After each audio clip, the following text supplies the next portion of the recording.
미국의 독립선언문 기초를 했던 미국의 3대 대통령 토마스 제퍼슨이라고 하는 사람이 대통령으로 취임하는 날 그와 함께 주일학교를 다녔던 친한 친구가 이런 축하의 말을 했습니다. 오늘 당신이 대통령으로 당선된 그 힘을 나는 너무나 잘 알고 있습니다. 우리가 젊은 시절에 당신과 나는 우리가 다니고 있던 교회에 십자가 위에 피뢰침을 세우기 위해서 일을 하고 있었습니다. 첨탑 위에서 당신은 엎드렸고 나는 당신 등 위로 올라가서 작업을 하던 중에 그만 내가 들고 있던 납동이 통이 기울어져 뜨거운 난물이 당신의 손등에 쏟아져 내렸습니다. 그런데도 불구하고 당신은 등 위에 서 있는 나를 생각하고 꼼짝도 하지 않고 잡아주었습니다. 그때 당신의 그 인내와 끈기가 오늘 당신을 대통령으로 만들어준 힘이었던 것을 저는 의심하지 않습니다. 우리가 사람이 살아가는데 여러 가지 필요한 게 있지만 가장 필요한 것 가운데 하나는 어떤 어려움을 만나도 극복하는 힘입니다. 끈기 그리고 인내라고 하는 거죠. 세상에 실력 있는 사람, 능력 있는 사람 많습니다. 그런데 그에 반해서 끈기가 있는 사람, 인내가 있는 사람은 그렇게 많지 않습니다. 어려움 닥치면 고통스럽긴 하지만 그걸 극복할 때 더 강해지고 더 든든하게 서게 되는 것이죠. 질경이라고 하는 식물이 있습니다. 이 질경이라고 하는 식물은 간에 좋다 그러죠. 어떤 분 차를 만들어서 드시기도 하고 그래서 효과를 많이 봤다고 하는 분들도 있어요. 근데 질경이라고 하는 게 뭐 특별한 식물은 아닌데 그래서 사람들이 많이 다니는 수레가 다니는 그런 곳에 나기도 합니다. 그래서 차전초라 그렇게 얘기를 해요. 사람들 많이 다니는 곳에서 죽지 않고 생명력 가지고 살아납니다. 그래서 아마 그 생명의 끈기가 그런 약효가 있지 않은가를 생각해 보기도 합니다. 끈기라는 거 참 중요하죠. 야구에서 투수는 어떤 타자를 가장 힘들어 할까요? 저는 야구를 좋아하는데 야구에 공을 던지는 피처가 아주 까다로워하는 선수는 물론 힘이 있어서 공을 잘 맞춰서 펜스를 넘기는 그런 홈런 타자 두려울 겁니다. 또 어떤 타자는 장타를 치진 못하지만 단타로라도 루상의 진로를 하기 시작하면 도루를 해요.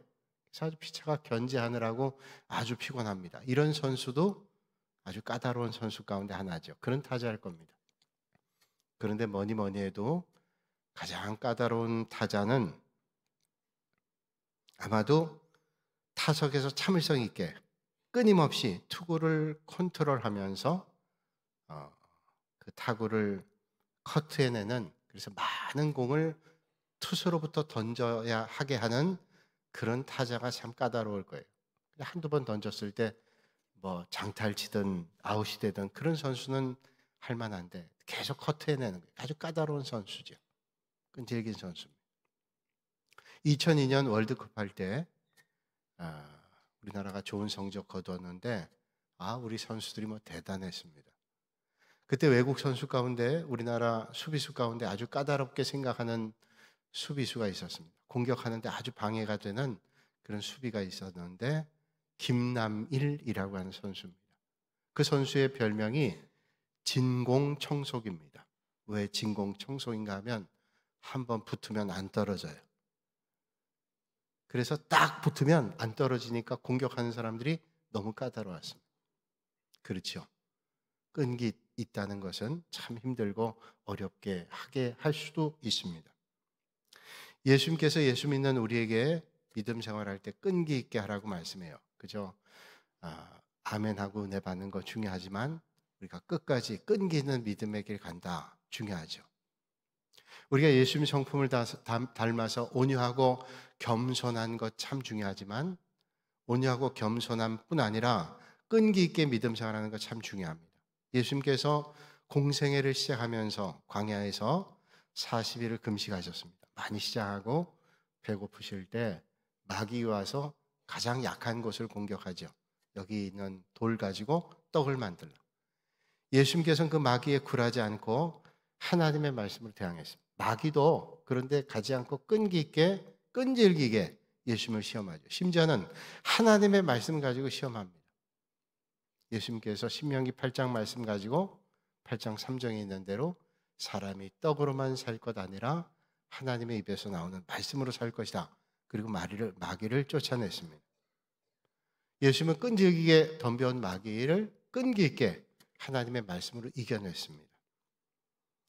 참을 줄 아는 사람, 끝까지 포기하지 않는 사람, 간절한 기도의 제목이 응답될 때까지 간구할 줄 아는 사람, 이게 내게 주어진 사명이요 옳은 일이요 진리라고 하면 끝까지 포기하지 않은 끈기, 이것이 하나님 앞에 쓰임받는 영적인 자질이 됩니다. 우리 믿음 생활 그렇죠. 강철이 단련돼 강해지는 것처럼 믿음도 어려움을 통해서 강해지고 깊어지게 되는 것입니다.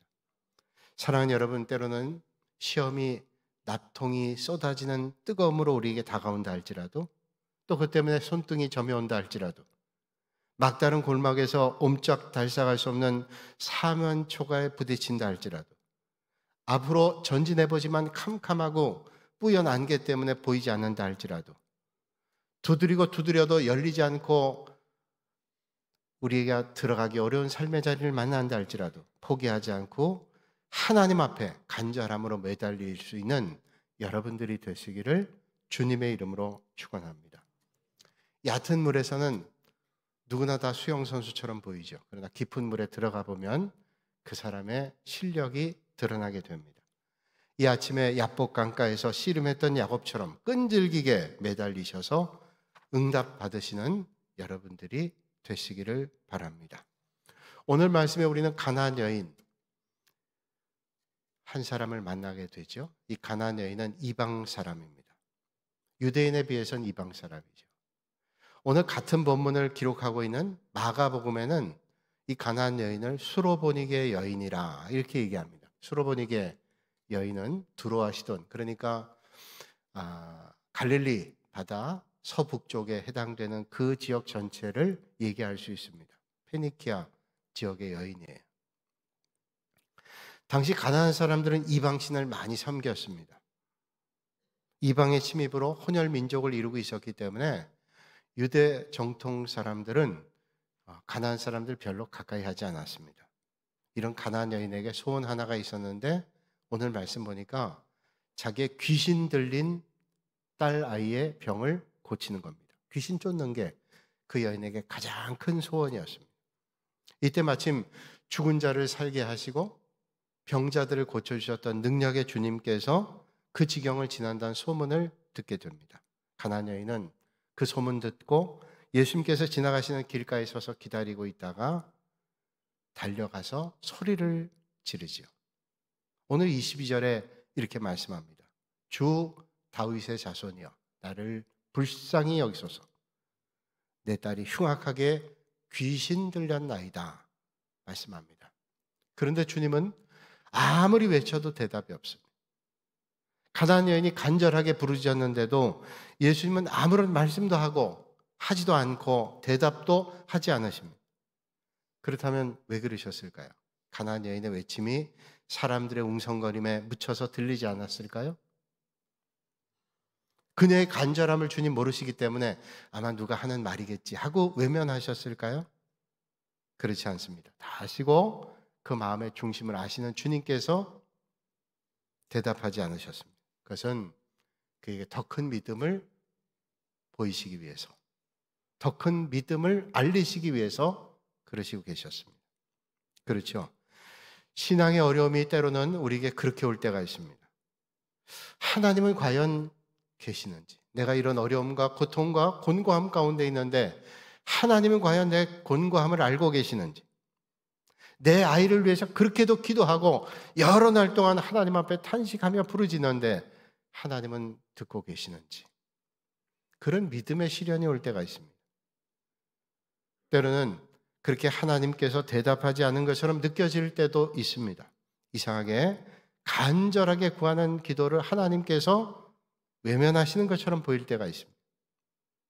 그러나 그때 우리가 기억해야 될 것은 그때도 하나님은 우리를 잘 알고 계신다는 것이고 내게 무엇이 필요한지 나보다도 훨씬 잘 알고 계시다는 것입니다. 고아원의 창시자라고 할 수 있는 조지 뮬러 목사님, 그분은 수많은 고아들을 여러 교우들의 도움을 받아서 하나님의 인도하심으로 돌봤습니다. 어떤 영국의 스코틀랜드 사람이 조지 뮬러의 귀한 뜻을 알고 함께 오랫동안 도왔습니다. 그 사람에게는 아들 하나가 있는데 그 사람의 간절한 꿈이라고 하는 것은 그 아들이 예수님을 영접하는 거예요. 예수님을 믿질 않거든요. 그러면서 뮬러를 도와서 그 고아원에 많은 것들을 공급했습니다. 그러다가 이분은 세상을 떠나게 됐습니다. 그때까지도 그의 아들은 주님을 알지를 못했습니다. 그 후 오랫동안 소식이 끊어지게 됐는데 하루는 이미 장성한 그 스코틀랜드 사람의 아들이 뮬러 씨 고아원을 방문하게 됐습니다. 그리고 뮬러 목사에게 말하기를 제 아버지의 유산을 정리하고 유품 정리하고 여러 가지 문서를 정리하다 보니까 아버지께서 꽤 많이 뮬러 목사님의 고아원에 도움받은 것을 알게 됐습니다. 그리고 제가 생각해 봤습니다. 왜 아버지는 이런 일을 오랫동안 하셨을까? 그리고 생각하다가 그 아버지의 뜻을 따라서 내가 이 고아원을 돕는 것이 아버지께서 기뻐하실 일이라고 생각이 됐습니다. 그래서 제가 오늘 찾아왔습니다. 앞으로 힘껏 돕겠습니다. 도울 뿐만 아니라 저도 오랜 동안 함께 봉사하기를 원합니다. 그렇게 얘기하고 뮬러 고아원에서 여러 해 동안 섬겼습니다. 그러다가 주님을 영접했어요. 그는 많은 사람들 앞에 이런 간증을 했습니다. 저는 이런 과정을 통해서 예수님을 영접하게 됐습니다. 아버지가 그렇게 소원했던 것을 깨닫게 됐습니다. 그리고 간증하게 됐습니다. 그가 이런 신앙의 고백을 할 때 그 고아원 직원들은 말하기를 우리는 이런 일들을 전혀 이상하거나 참 놀라운 일이라고 생각하지 않습니다. 왜냐하면 이미 지난 38년 동안 조지 뮬러 목사님은 쉬지 않고 당신을 위해서 기도했기 때문이죠. 놀랄 일 아닙니다. 이미 38년 동안이나 뮬러 목사님은 당신의 영혼을 위해서 기도했어요. 그렇습니다. 오늘 여러분들이 어떤 일을 겪고 계신지 저는 잘 모릅니다. 그러나 하나님은 알고 계시죠. 그리고 하나님께서는 틀림없이 하나님의 때에 여러분들에게 적절하게 선한 것으로 응답해 주실 것을 의심하지 않습니다. 혹시 이 아침에 여러분 간구하는 게 대답이 없는 것처럼 느껴지십니까? 그때 우리의 믿음을 크게 하시는 연단의 때인 줄 모르겠어요. 그럴 때일수록 우리 믿음의 사람은 하나님의 뜻이 어디에 있는지 더 하나님 앞에 나아가실 수 있기를 바랍니다. 오늘 가나안 여인이 그랬습니다. 대답이 없을 때 포기하지 않고 더 힘써 하나님 앞에 구했습니다. 그게 믿음이라는 거예요. 그런데 이 가나안 여인이 애타게 하나님 주님을 찾아 부를 때 제자들이 사이에 끼어들죠. 오늘 23절 말씀 보니까 이렇게 말씀합니다. 그 여자가 우리 뒤에서 소리를 지르니 그를 보내소서. 누구의 말이? 제자들입니다. 여자가 자꾸 소리를 지르니까 그를 보내십시오. 오늘 이 말씀을 현대어역 성경에 보면 이렇게 말씀합니다. 저 여자가 소리치며 우리 뒤를 따라오고 있습니다. 쫓아버리십시오. 제자들의 말이에요. 뒤에서 부르고 하는데 너무 성가시니까 주님 저 어떻게 해서 쫓아버리십시다. 이런 말이에요. 여러분 이 말씀은 너무 이상하지 않아요? 도와줘야 될 주님의 제자들이 오히려 귀찮아하고 불편해합니다. 우리 옛말에 알고 있죠? 나무라는 시어머니보다 말리는 시누이가 더 밉다. 그런 말이 있습니다. 그런 느낌이에요. 이 말씀에서 우리는 한 가지 깨닫게 되는 게 있습니다. 처음 믿는 믿음의 사람들이 신앙생활할 때 누구보다 도와줘야 될 사람은 누구냐? 먼저 믿은 사람이에요. 처음 믿는 사람들 모든 게 생경합니다. 어색합니다. 그런 사람들 이끌어줘야 될 사람은 먼저 믿은 사람이에요. 우리 교회도 마찬가지. 믿음 생활하다가 처음 우리 교회 와도 모든 게 낯설잖아요. 그러니까 먼저 신앙생활 한 분들이 알려줘야 돼요. 여기가 어떻고 이렇게 알려줘야 됩니다. 그런데 오히려 그들을 실족하게 하는 사람들이 먼저 믿은 사람일 수도 있다라는 거예요. 격려하고 이끌어줘야 될 사람이 신앙의 방해가 될 수도 있다는 거예요. 고대 중국의 춘추시대의 사상가였던 노자가 어느 날 제자에게 이런 말을 했습니다. 연약한 것이 강한 것보다 낫다. 어리석은 듯 슬기로운 게 얌체같이 똑똑한 사람보다 더 현명하다. 그런 말 하자 제자가 모두 연약하고 약한 것보다 강한 것을 더 좋아하는데 선생님 어떻게 약한 것이 더 낫다고, 어리석은 듯 보이는 게 더 낫다고 말씀하십니까? 그러자 노자가 이런 말합니다. 센 바람이 불면 큰 나무는 뿌리째 뽑힐 때가 있지만 연약한 갈대는 휘어지지만 그 바람에도 넘어지지 않는 경우가 많아. 제자가 또 묻습니다. 스승님, 그러면 어리석은 사람이 똑똑한 사람보다 낫다 이런 말씀입니까? 그 잘 이해가 안 됩니다. 그러자 노자가 또 얘기합니다. 똑똑한 사람은 남들의 미움을 받기 쉽지만 어리석은 듯 슬기로운 사람은 남들이 다 좋아하지 않냐. 어리석은 게 아니에요. 어리석은 듯 슬기로운 사람. 그건 뭐예요? 남에 대한 배려가 있는 사람들이 나 잘났어, 나 똑똑해, 그런 것보다 좀 어리숙하지만 남을 배려할 줄 아는, 남도 생각할 줄 아는 사람이 사실은 더 좋죠. 똑똑한 사람 되지 말라는 게 아니라 똑똑하다고 교만하거나 남을 무시하는 거 조심하란 말이에요. 톨스토이의 소설 가운데 재난의 원인이라고 하는 소설이 있습니다. 여기 두 집이 딱 붙어 있는 집이 있는데 두 집 아이가 있어요. 한 집에 닭이 하루는 도망가서 옆집에 갔습니다. 옆집에 가서 알을 낳았어요. 그래서 닭 가지고 있던 집 아이가 옆집 아이에게 얘기했습니다. 우리 집 닭이 니네 집 갔으니까 그 난 알을 좀 돌려다오. 그렇게 얘기했어요. 그랬더니 아이가 우리 집에 닭 안 낳았는데, 알 없는데? 그랬어요. 아니 매일 낳는 알을 그 집에 갔는데 안 낳는다니 말도 안 되지. 빨리 알을 줘. 싸움이 났어요. 그게 엄마에게 알려서 엄마 싸움 됐습니다. 아빠에게 알려져서 아빠 싸움 났습니다. 온 집안이 싸움이 났어요. 닭 알 낳은 것 때문에. 있네 없네 이거 가지고 아주 난장판 됐어요. 그러다가 화가 난 아버지가 옆집에 불을 놨습니다. 근데 그 불이 바람이 불어서 자기 집도 다 탔습니다. 두 집이 삽시간에 잿덩이가 됐어요. 두 아버지가 잿더미에 앉아서 생각을 하며 한숨을 합니다. 도대체 뭐 때문이지? 닭알, 달걀 때문인가? 라고 탄식을 합니다.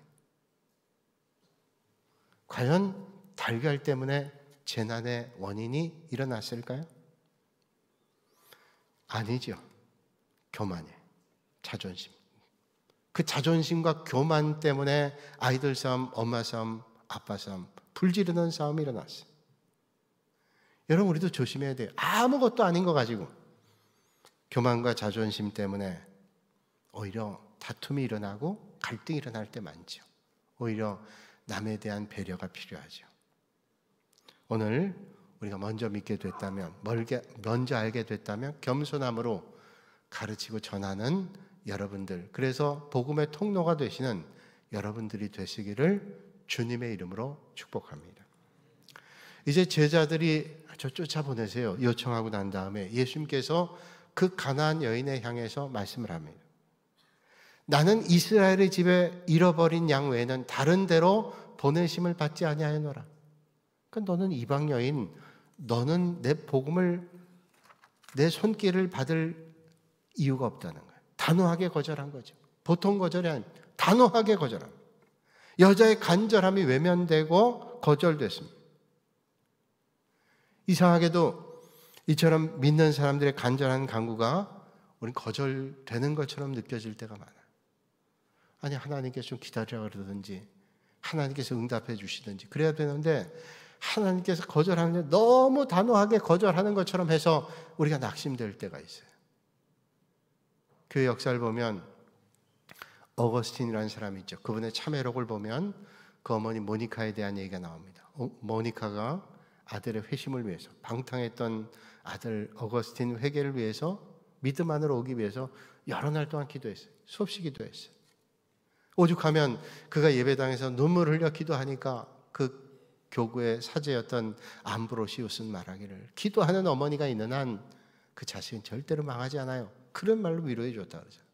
그런데 어거스틴은 로마로 가서 화려한 삶을 살기를 원했어요. 방탕의 삶을 살기를 원했습니다.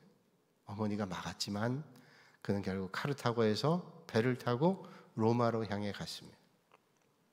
그리고 하나님 앞에 간절했던 기도가 응답되지 않은 것 같았어요. 그러나 어머니가 죽고 난 다음 얼마 지나지 않아 그는 길을 가다가 담 안에서 들려오는 무심코 들었던 소리가 그의 심령을 누르죠. 톨레레게라는 말, 집어서 읽어라 하는 말을 듣고 집에 가서 성경을 집어 읽었어요. 방탕하지 말라, 술 취하지 말라. 그리고 하나님의 말씀을 듣고 그는 주님을 영접해요. 잊혀진 것 같이, 외면된 것 같았던 모니카의 기도가 하나님의 때 응답이 됐습니다. 육체의 가시를 없애달라고 바울은 기도했습니다. 성경 말씀하기를 3번 기도했다. 3번은 산술적으로 딱 3번이 아니라 히브리적 개념에는 완전하게 했다는 거예요. 완전하게 기도하는 게 어디겠어요? 그 말은 수없이 기도했다는 게, 하나님 앞에 수없이 기도했어요. 하나님, 내 육신의 질병을 고쳐달라고 하나님 앞에 기도했습니다. 어떤 학자는 말하기를 그게 안질일 수도 있고, 왜냐하면 갈라디아 교인들이 바울을 보고 눈을 빼주고 싶을 정도로 안타까웠다고 하니 안질일 수도 있고, 그가 때로는 번개치는 것 같이 두통을 느꼈기 때문에 그게 간질병이었을 것이다 라고 추정하기도 하지만, 그에게 정말 떼버리고 싶은 고통이 있었습니다. 그가 하나님 앞에 수없이 기도할 때 주님께서 응답해 주셨습니다. 말씀으로 네 은혜가 내게 족하다. 하나님께서 그 은혜라는 거예요. 그게 충분하다라고 말씀합니다. 그렇다면 왜 가시를 고쳐주시지 않고 은혜가 족하다 그럴까요? 내 능력, 하나님의 능력이 오히려 약한 데서 온전해지신다고 말씀한 거예요.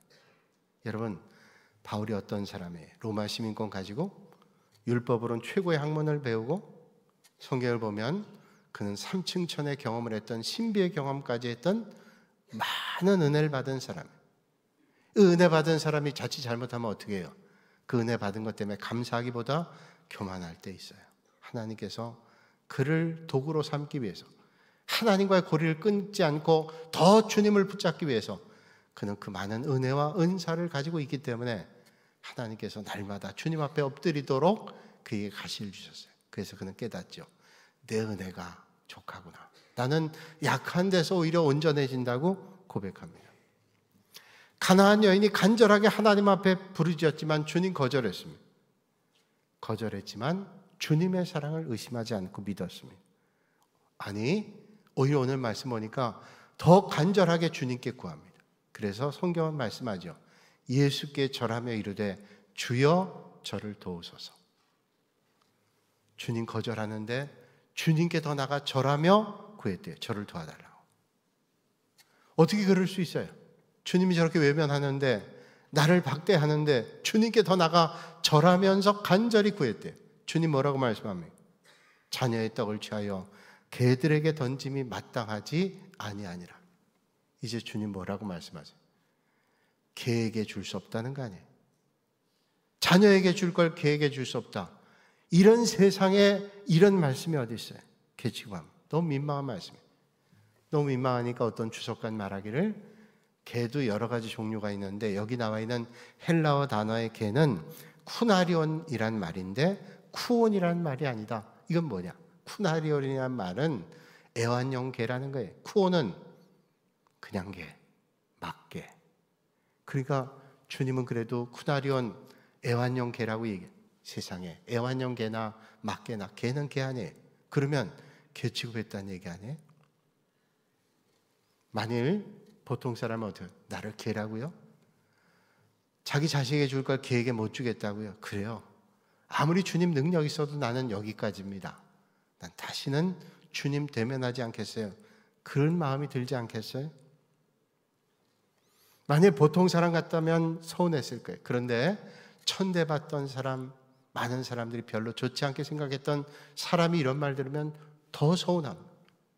상처 있는 사람에게 상처를 헤집으면 더 서운한 것처럼 이 가나안 여인 그러지 않았겠어요?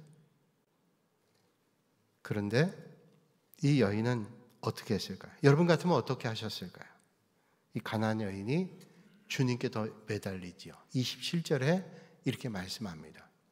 주여 올소이다마는 개들도 제 주인의 상에서 떨어지는 부스러기를 먹나이다.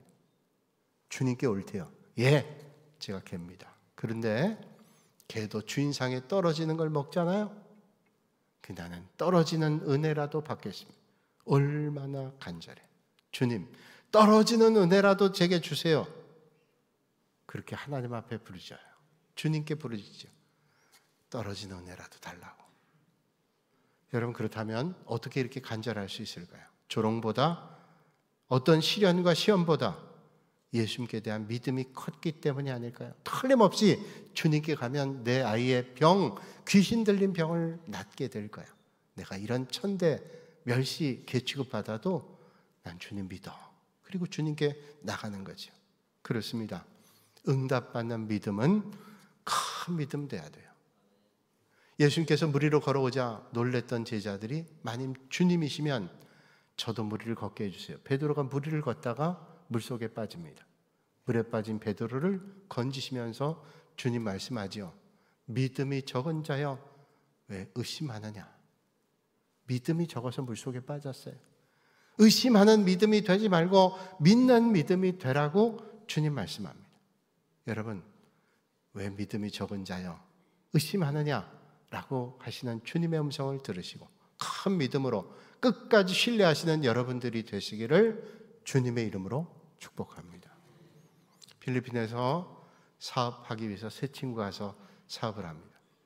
자기들이 밥해 먹기 힘드니까 필리핀 그 가정부를 하나 둬서 하는데 얼마나 잘하는지 몰라요. 성실하게 하고 음식도 잘하고 청소도 잘해서 참 좋았습니다. 근데 언제부턴가 의심이 들어와요. 왜냐하면 그 집에 고급 술을 그 술장에 넣어놨는데 자꾸만 줄어드는 겁니다. 그래서 이상하다. 내가 잘못 봤나? 조금씩 주는 것 같아요. 근데 그래서 줄을 이렇게 표시를 해놓고 나갔는데 또 조금씩 주는 겁니다. 하루는 친구 셋이 골프를 치고 집에 들어왔는데 술이 취해 들어왔어요. 그래서 들어와서 술 생각 더 나서 한 잔 더 해야 되겠다. 그리고 술병을 봤더니 아이고 역시나 또 줄었어요. 화가 났어요. 아니 이 아주머니가 일은 잘하는데 음식도 잘하는데 이렇게 술을 자꾸 먹고 손대는 걸 보니까 이게 안 되겠다. 한번 얘기를 해야 되겠다 생각하고는 술김에 못된 일을 한 거예요. 그래서 술병에다가 그 빈만큼 뭘 채웠냐면 화장실 가서 부어댈 걸 갖다 채워놓은 거예요. 술병에다가. 그러고는 이제 술께서 그 다음날 그 아주머니를 내보내든지 어떻게 하든지 해야 되겠다 싶어서 물었습니다. 아주머니, 진지하게 얘기하니까 진지하게 들으세요. 아주머니가 일도 잘하시고 성실하고 다 그런데 언제부턴가 의심이 들기 시작했습니다. 왜냐하면 술병에 술이 자꾸 줄어들어요. 그래서 그 의심 가지고 어떻게 우리가 같이 이렇게 살겠어요. 그러니까 아주머니 솔직히 한번 얘기해 주세요. 그랬더니 그 아주머니가 무슨 말씀하세요? 전 술 먹을 줄도 모르고 술 안 먹었어요. 근데 술병이 줄잖아요. 그 아주머니 얘기합니다. 글쎄 난 술 안 먹는데 가끔 요리에는 넣었어요. 별로 놀라지도 않으시네. 요리에 넣었대요. 그 전날 밤 어떻게 했어요? 요리에 넣은 거예요. 여러분 의심하면 피곤합니다. 조지 뮬러 기도의 사람이라고 그랬죠. 그분이 쓴 책 가운데 먼저 기도하라는 책이 있습니다. 많은 분들이 기도의 방법을 배우기 위해서 그 책을 봤고 저도 봤어요. 근데 거기에 조지 뮬러 기도에 두 가지가 없대요. 기도의 방법이 여러 가지가 나오는데 조지 뮬러의 기도에는 두 가지가 꼭 빠져있다. 두 가지가 뭐냐? 기도를 쉬는 쉼과 의심이 없다. 여러분 응답받는 비결은 뭐예요? 쉬지 않고 기도하는 거예요. 그리고 의심하지 않고 기도하는 거예요. 주님 말씀하죠. 믿고 구하라. 믿고 구하면 주님께서 응답해 주신다고 말씀합니다. 가나안 여인 믿음 컸습니다. 믿긴 믿되 믿음 적은 사람은 걱정과 근심과 불안과 공포가 떠나지 않습니다. 사랑하는 여러분, 우리가 살고 있는 인생은 갈릴리 바다 같아요. 어떤 때는 갑작스럽게 풍랑이 일기도 하고 바람이 불기도 하고 어려움을 만나기도 합니다. 이런 인생을 항해하기 위해서는 믿음이 커야 됩니다. 큰 믿음의 배를 타야 됩니다. 주님 말씀하죠. 너는 내게 부르짖으라. 내가 내게 응답하겠고 내가 알지 못하는 크고 은밀한 일을 내게 보이리라. 오늘도 살아계시고 역사하시는 주님의 응답 받으시는 여러분들이 되시기를 바랍니다. 이제 주님 말씀하죠. 이 여인에게 주님께서 말씀합니다. 여자여, 내 믿음이 크도다. 네 소원대로 되리라. 그때로부터 그의 딸이 나으니라. 여러분, 오늘 어떤 문제를 가지고 주님 앞에 나오셨는지요? 어떤 문제라도 주님 앞에 가지고 나오면 길이 있습니다. 주님 믿고 믿음만 가지고 나간다면 주님의 가장 선하신 응답을 받게 되실 거예요. 오늘 우리에게 정말로 필요한 것은 포기하지 않는, 끈기 있게 하나님 앞에 간절한 믿음으로 나가는 거예요. 어떤 때는 거절하는 것처럼, 외면하는 것처럼 보여질 때도 있어요. 그런데 주님 앞에 나가는 거예요. 누구든지 간절하게 주님께 나오면 주님은 만나주시고 은혜를 베풀어 주십니다. 수고하고 무거운 짐진 자들아 다 내게로 오라. 내가 너희 쉬게 하리라. 주님 말씀합니다. 보잘것없던 가나안 여인이 끈기 있게 간절함으로 하나님 앞에 간구함으로 네 믿음이 크다고 주님이 인정하셨습니다. 오늘 주님께 간절함으로 간구함으로 응답받으시는 여러분들이 되시기를 주님의 이름으로 축원합니다. 거룩하신 아버지 하나님, 오늘도 이 아침에 주님께 간절함으로 나오게 하시니 감사를 드립니다. 오늘 가나안 여인이 간절함으로 주님 만나고 내 믿음이 크다고 인정받고 그의 딸이 병 고침 받게 된 것처럼 오늘 우리도 살아계시고 역사하시고 응답해 주시는 주님 앞에 나가는 이 아침이 되게 하시고 힘겹고 어려운 삶의 자리에 있다 할지 어떤 기도의 제목이라도 낙심하지 않고 끈기 있게 하나님 앞에 간구함으로 응답받는 믿음의 성도들이 되게 하여 주시옵소서. 예수님의 이름으로 기도하옵나이다. 아멘.